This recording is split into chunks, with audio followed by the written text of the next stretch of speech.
আমরা এখন এসেছি পঞ্চগড়ের ভিতরগড়ে অবস্থিত একটা শালবনে। আমার আশেপাশে যা দেখা যাচ্ছে সবগুলোই শাল গাছ। মানে অ্যামেজিং একটা ভিউ, এত সুন্দর শাল গাছ আমি এর আগে কখনো দেখিনি। এই ভিতরগড়ে এসে আমরা এই শালবনের মধ্যেই ফার্স্ট টাইম দেখতেছি এত বড় বড় শাল গাছ।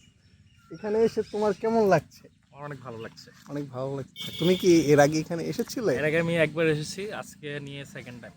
Second time? আচ্ছা, তাহলে তো তোমার জন্য এটা পুরাতন। ইয়েস। আমার জন্য নতুন, আমি পুরাতন ফার্স্ট না, টাইম আসছি। তারপরে জায়গাটা খুবই সুন্দর, বারবার আসতে মন চাবে। যে কেউ যদি একবার আসে তার বারবারই আসতে ইচ্ছা করবে।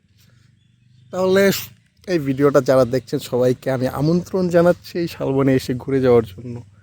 এই জায়গাটা অনেক সুন্দর, অনেক বড় বড় শাল গাছ দেখতে পাচ্ছি আমরা। লাস্ট আমরা যখন হচ্ছে যে নদীতে গোসল করতাম তখন আমরা দেখতে পেতাম যে নদীর মধ্যে শাল শাল গাছ অথবা শাল কাঠ। সেখান থেকে আমি শাল কাঠ নামে এই গাছগুলোকে চিনি, কিন্তু জীবন্ত অবস্থায় আমি ফার্স্ট টাইম দেখলাম, এর আগে দেখি নাই। তো নদীর মধ্যেই দেখতাম যে শাল কাঠ পড়ে থাকতো, নদী ভাঙলে নদীর সাথে ভেসে যেত, তো শাল কাঠ নদীর মধ্যে পাওয়া যেত। তো হচ্ছে এইখানে এসে আমি জীবন্ত গাছগুলো দেখে আমার অনেক ভালো লাগছে। বাই। বাই দিয়ে দিলা।